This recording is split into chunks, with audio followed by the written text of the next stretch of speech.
Hello la grande famille de Mama Kimia, j'espère que vous allez bien, j'espère que tout va bien, voilà. Voilà, moi c'est Mama Kimia Sarah, la queen de la SAP, qui passe, Affaire Alexandra, personne n'est resté indifférent. Affaire Alexandra, qui passe, où en sommes-nous? C'est quoi l'évolution? Est-ce qu'il y a quelque chose qui bouge? Est-ce qu'il y a du nouveau? Alors nous allons découvrir dans cette vidéo. Et ici je vais vous partager quelques conseils des influenceurs et tout par rapport à cette situation. Et vous allez voir aussi quelques vidéos des jeunes filles qui se plaignent des réactions des mamans, surtout les mamans congolaises. Elles ont bien précisé, les mamans congolaises, oui, vous allez voir les réactions de ces jeunes filles qui disent que voilà, les mamans congolaises, vous exagérez un peu, calmez-vous et tout. Je vais vous mettre leurs mots, vous allez écouter ce que elles ont dit. Et aussi, il y a Alex, l'influenceur Alex, que j'apprécie beaucoup. J'aime bien comment il fait vidéo, comment il nous fait rire de fois. Il a donné vraiment un bon conseil que j'ai beaucoup aimé. Je me suis dit, pourquoi pas ne pas partager? C'est très important. Moi, j'ai déjà fait ça il y a longtemps sur les téléphones de mes enfants et tout. Alors je vais vous mettre ça, vous allez voir, vous allez écouter et n'hésitez pas à appliquer, c'est très important. Il y a beaucoup des applications pour faire suivre vos enfants, pour localiser vos enfants là où ils se trouvent et tout. Il y en a, en tout cas il y en a. Je vais revenir peut-être avec une autre vidéo pour vous montrer comment faire et voilà, ainsi de suite. Et aussi dans cette vidéo, je vais vous partager la vidéo de ce monsieur, le garçon, le monsieur, bref, qui avait agressé l'ambassadeur du Congo au Canada. Vous avez déjà vu les vidéos précédentes et tout, comment est-ce que ça s'est passé dans la salle, comment est-ce que monsieur l'ambassadeur a été agressé et tout, comment est-ce que l'ambassadeur a été agressé. Alors là, je vais vous mettre la vidéo du garçon en question et qui vous parle au fait. Alors, sans plus tarder, on va regarder la vidéo, toutes ces vidéos-là, et on va revenir juste après. Vraiment, vous les tantines congolaises, vous vraiment les tantines congolaises, un jour il y a des gens qui vont vous attraper. Parce que comment ça se fait, il y a une fille, Alexandra, elle est morte, retrouvée près d'une rivière, et vous les tantines, vous êtes là, en train de faire des lives, en train de juger la mère, juger la situation, en train de vouloir, tu vois, trouver des informations. Mais ça va pas, parce que là, depuis hier, dans mes pour toi, je vois des tantines congolaises. Oh, venez dans ce live, on va parler de ça, on va parler de ça. Mais vous avez pas de respect. Allez nourrir vos enfants, je sais pas moi. Oui, je vous avais pas dit travail, vous avez rien à faire de votre vie. Vous êtes là, vous avez rien à faire de votre vie. Vous jugez une mère qui vient de perdre sa fille. Elle vient de perdre sa fille. Elle est pas bien, elle est prisée. Vous êtes là, vous la jugez, vous faites des lives. Et c'est pas une ou deux tantines congolaises. À chaque fois que j'ouvre TikTok, je vois toujours ces mêmes tantines congolaises en train de faire des lives et parler de cette fille. Laissez-la reposer en paix par pitié, vraiment par pitié. Laissez-la reposer en paix. Vous êtes là, vous faites des lives, vous la connaissez ni de près ni de loin. Vous avez pas de respect, vous avez aucun respect. Donc moi, je vais décider de poser mon téléphone, faire un direct et commencer à parler d'une situation qui me concerne même pas. Oui, je peux aller sur les réseaux sociaux et poster, oui, que son âme repose en paix, mes condoléances à la famille, tout ça. Mais vous êtes là, gros, vous posez vos téléphones comme ça, vous êtes là en train de juger. Vous êtes là, pas déconnant. Non, frère! Ayez du respect, vous vraiment les Congolais. Il y en a des Congolais, ils savent pas c'est quoi le respect. Ayez du respect. Laissez la pauvre fille de matin mourir en paix. Laissez-la mourir en paix. Parce que j'en ai marre, frère, j'en ai marre. C'est quel manque de respect ça. C'est quel manque de respect. Tu décides de poser ton téléphone et juger et parler et je sais pas quoi. Non. Il y a 10 000 choses à faire, 10 000 choses utiles à faire. Vous êtes là, vous posez votre téléphone, vous parlez d'une situation. Vous la connaissez ni de près ni de loin. Ni rien. Frère, ayez de respect. Vraiment, les tantines congolaises, vous vraiment, des fois... les Congolais vraiment naïveté. Je ne comprends pas. Pour ça, continuez par l'iPhone Nani. Non, faut nous dire en fait. Parce que ceux qui ont fait les lives utiles, etc. pendant l'enquête et tout, le après. Utile, hein, j'ai bien dit utile. Pas ceux qui sont là pour faire les Sony, inventer des choses sur la famille. Ou faire le buzz. Ouais, tapoter, on est 600 dans le live, continuez. Ceux qui ont fait les lives utiles, merci à vous. Ceux qui font les lives pour les éléments que je viens de citer là, c'est quoi votre problème? Jusqu'à aujourd'hui, information et bimi lobby. Lobby n'a pas quoi information et bimi. Les lots, peut-être les gens quand ils se sont réveillés, ils ont vu. D'accord? Vous, toute la journée d'aujourd'hui en live, pourquoi faire? Pourquoi faire? Non, franchement. Est-ce qu'à la place de la famille, vous aimeriez? Vous aimeriez qu'on soit là, on parle de votre famille, on sort des éléments et tout. Est-ce que vous aimeriez ça? Franchement, la mentalité au Congo, elle évolue pas à cause de ça, à cause de comportements comme ça. Parce que vous, en fait, quand il se passe un truc, certes, c'est médiatisé, mais vous voulez pas vous arrêter. Et il y en a, vous médiatisez ça pour rien en sortant des bêtises. Arrêtez-vous. Genre juste par respect hein, pour les gens, hein, laissez les gens faire leur deuil tranquillement. Et arrêtez, genre soyez dignes. Comportez-vous comme il faut en fait. Parce que notre peuple, vous le salissez vous-même. C'est tout ce que j'ai à dire. Bon les gars, TikTok c'est bien, on rigole beaucoup, mais je pense qu'il faut aussi se servir de ces réseaux sociaux pour faire de la prévention. Je pense que tout le monde a suivi l'histoire là qui est arrivée à Alexandra. Franchement, toutes mes condoléances à sa famille parce que ça a fini en drame en fait. Mais maintenant, moi je voulais vous dire en fait les gars, quand vous sortez, partagez vos localisations, que ce soit au moins à une personne. Hein. Partagez vos localisations et ne mentez pas. D'accord? Je comprends qu'on puisse mentir à ses parents, etc. Parce que voilà, on l'a tous fait, sur la destination où on va, bref. Ok. Mais à vos amis, par pitié, ne mentez pas. Qu'il y ait au moins une personne à chaque fois qui sache réellement où vous êtes, avec qui vous êtes, l'heure, etc. Et puis arrêtez de sortir tard la nuit, sortir avec des gens que vous ne connaissez pas. Arrêtez d'accepter les dates de n'importe qui, n'importe où, pour du n'importe quoi. Ça sert à rien, ça va vous amener nulle part. Que ce soit fille comme garçon, parce que je vois, on veut beaucoup mettre que les filles dans... Non, que ce soit fille comme garçon. Les gars, s'il vous plaît, faites attention à vous. Dans l'affaire de Alexandra, je vois beaucoup de personnes dire que la police canadienne n'a rien là-dedans. Écoutez-moi très bien. Vous et moi, vous savez ce qui se passe au Canada. Les profilages raciaux, on connaît. Mais dans cette histoire, il y a eu laxisme de la police et je m'explique. Comment vous expliquez alors le fait que la police nationale d'un pays décide de suspendre les recherches en 72 heures seulement alors qu'il y a suspicion de meurtre? Et de surcroît, à l'endroit où on a vu la victime la dernière fois. Non, venez m'expliquer alors. Et ça ne s'arrête pas là. Hein. Il y a certaines personnes qui viennent dire que pourquoi la police a lancé les investigations, vous êtes trop bête. L'affaire était trop médiatisée. Quand la mère a fait sa vidéo, ça a d'abord fait 5 millions de vues. Tout le monde a republié, partagé. C'était trop médiatisé. La police devait seulement faire quelque chose. Maintenant, je vous pose une question. Si ça avait été une personne d'une autre couleur de peau que nous, le traitement aurait été la même chose. Je dis non. Ici en France, la différence avec nous et vous, c'est que en France, en Belgique ici, lorsque quelqu'un se perd, c'est des semaines de recherche. Peu importe. Vous avez vu ce qui est arrivé à Naël en France. Les marches qu'il y a eu. Nous, on proteste. Quand c'est Hora, on proteste. Je vois que vous voulez couvrir les choses, vous faites des trucs, alors que c'est visible qu'il y a un laxisme de la police. Vous voulez faire genre. Mais néanmoins, je suis d'accord avec vous sur le fait que lorsque la police a trouvé le corps dans la rivière, ils ne devaient pas directement confirmer aux gens qui étaient sur place. Parce que la police ne divulgue pas tout. Ils devaient d'abord faire les recherches bien approfondies. Là, je suis d'accord avec vous.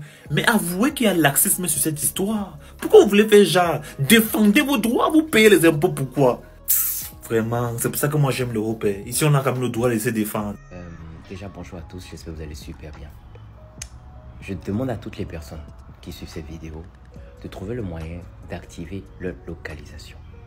Quand vous sortez, mesdames et messieurs, activez votre localisation, d'accord? Ou bien même au pire des cas, dites où vous allez.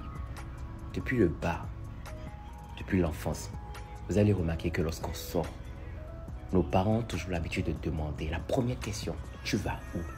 C'est pas pour rien.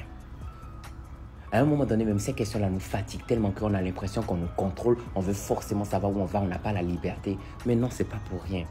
C'est pour qu'au cas où il y a quelque chose, on puisse savoir que, ah tiens, en partant, il m'a dit qu'il va ici.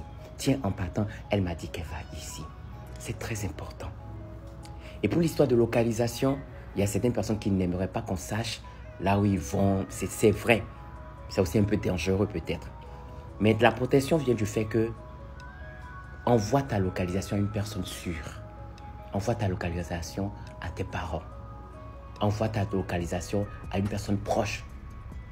Dès que tu sens aussi même qu'il y a le danger. Des fois même on ne sent pas le danger.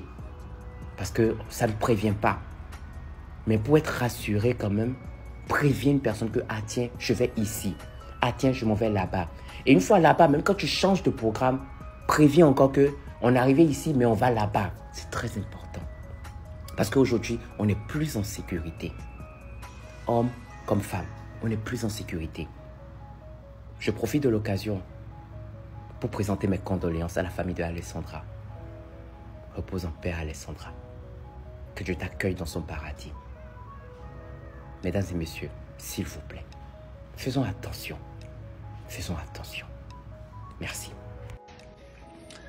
Salut tout le monde, salut chers internautes. Il est pratiquement 20 h, je viens juste d'arriver chez moi. Vous voyez, j'ai encore la fatigue dans le jeu, sur mon visage. Bon, je vois qu'il y a une vidéo tellement virale de moi qui est sur internet parce que j'ai attaqué l'ambassadeur. Ok. Bon, je vais quand même présenter, je suis Hilaire Amissi, je suis chroniqueur culturel ici à Montréal. Donc, si vous voyez cette vidéo, vous pouvez aller voir mes autres vidéos, mes autres contenus. Je ne suis pas TikToker du tout, je suis chroniqueur sur YouTube. Je fais mes émissions culturelles ici à Montréal. Donc, je disais, donc les gens voient que j'ai été un peu impulsif envers l'ambassadeur, ce qui est juste normal. Parce que la situation qui s'est passée aujourd'hui, pardon, nous le savons tous, ok? Il y a d'autres communautés qui ont traité notre pays d'incompétent, de moins sérieux. On a traité notre pays de tout. Qui est notre ambassade, qui est l'ambassade du Congo est négligent. Vraiment, les gens partout, notre communauté, ils ont relayé le message que l'ambassade ne travaille pas. Mais honnêtement, ce que l'ambassadeur était venu nous dire aujourd'hui, à l'université des Trois-Rivières, c'était juste du n'importe quoi. L'ambassadeur débarque, ok, très bien habillé du tout. C'est-à-dire qu'il avait, en lui regardant comme ça, il n'avait pas l'image de quelqu'un qui était en détresse du tout. Déjà, dû son accoutrement. Voilà pourquoi vous allez écouter sur la vidéo, je demandais à l'ambassadeur, je disais à l'ambassadeur, en vous voyant comme ça, habillé en costume, ça montre que vous avez pris le temps chez vous de vous habiller puis venir. Ça montre que le cas n'était pas si urgent que ça. Et à la base, on devrait s'asseoir sur le sujet d'Alexandra. L'ambassadeur débarque pour nous parler de l'ambassade, nous parler de la technologie que l'ambassade a mise en ligne, nous parler de la bourse. C'est-à-dire, il disait juste n'importe quoi. Le sujet phare, l'ambassadeur n'en parle presque pas.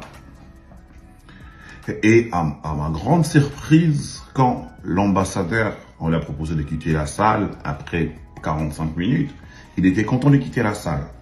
S'il vous plaît, soyons quand même sérieux. C'est l'image de tout un pays qui est mise en jeu. C'est l'image de toute une nation. C'est une vie qui est partie. Elle pouvait être, ça pouvait être toi, moi ou quelqu'un d'autre de ta famille. C'est tombé aujourd'hui, c'est notre sœur Alexandra. Demain, ça sera qui? Est-ce que l'ambassade, ils doivent continuer avec la même façon de faire? Non, non. L'ambassade doit comprendre qu'il y a des Congolais qui doivent avoir l'assistance de l'ambassade du début de leur arrivée et jusqu'à ce qu'ils quitteront le Canada.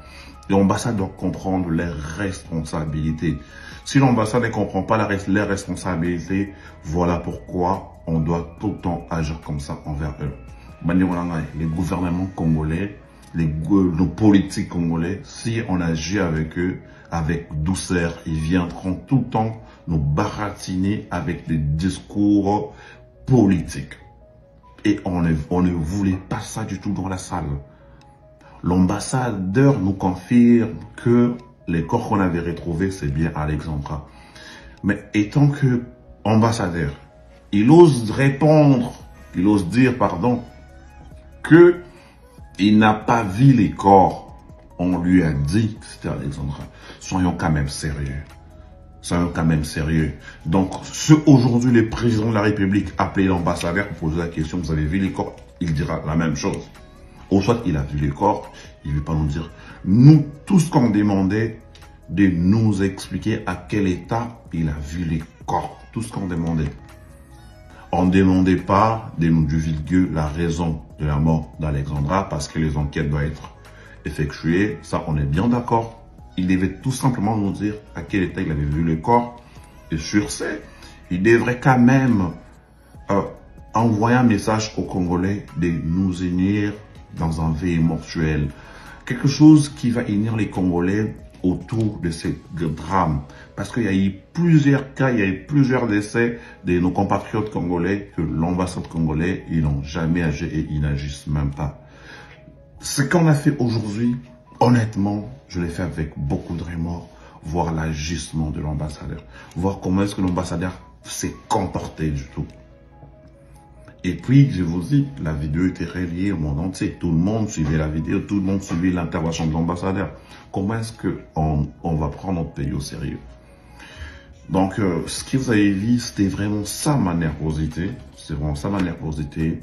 L'ambassadeur devrait rester sur la mort d'Alexandra. Mais l'ambassadeur est venu nous expliquer qu'il paie le loyer aux étudiants. Bref, il était venu nous raconter du n'importe quoi. Donc aujourd'hui, messieurs l'ambassadeur, si vous allez voir cette vidéo, je vous repose encore la question. Est-ce que vous avez vu les corps d'Alexandra? Est-ce que vous êtes capable de nous donner des informations qui a causé sa mort au moment où vous aurez des informations après des enquêtes? Est-ce qu'au moins vous serez quand même capable de nous dire à quel état vous avez trouvé le corps d'Alexandra? C'est ça la question qu'on demande, c'est ça les éclaircissements qu'on voulait vraiment avoir à la place de venir donner des discours qui ne servaient à rien du tout. Donc, tout ce que vous voyez sur Internet, les gens disent qu'ils n'ont Kanye, il est parti en prison. Non, non, je suis pas en prison. Là, je suis chez moi, je viens juste d'arriver, vous voyez, les manteaux, il est encore derrière moi. Je suis pas en prison du tout, je suis là, je suis rentré chez moi, je suis en paix. On a fait ce qu'on devrait faire pour notre serre, c'est juste un début, mais on attend quand même la suite au niveau de dirigeants congolais au niveau du Canada. Donc, merci. Voilà la grande famille de Mama Kimia, nous sommes arrivés à la fin de cette vidéo. N'hésitez pas si vous avez apprécié en tout cas ce petit contenu que je vous ai apporté.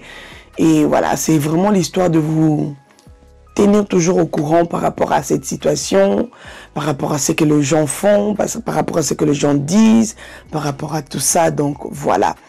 Et on se retrouve prochainement dans un prochain numéro. Likez, partagez, commentez. Que Dieu vous bénisse. On est ensemble. C'est votre Mama Kimia Sarah, la queen de la SAP.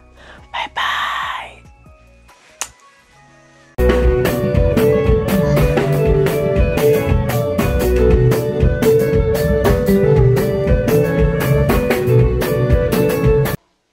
De la SAP.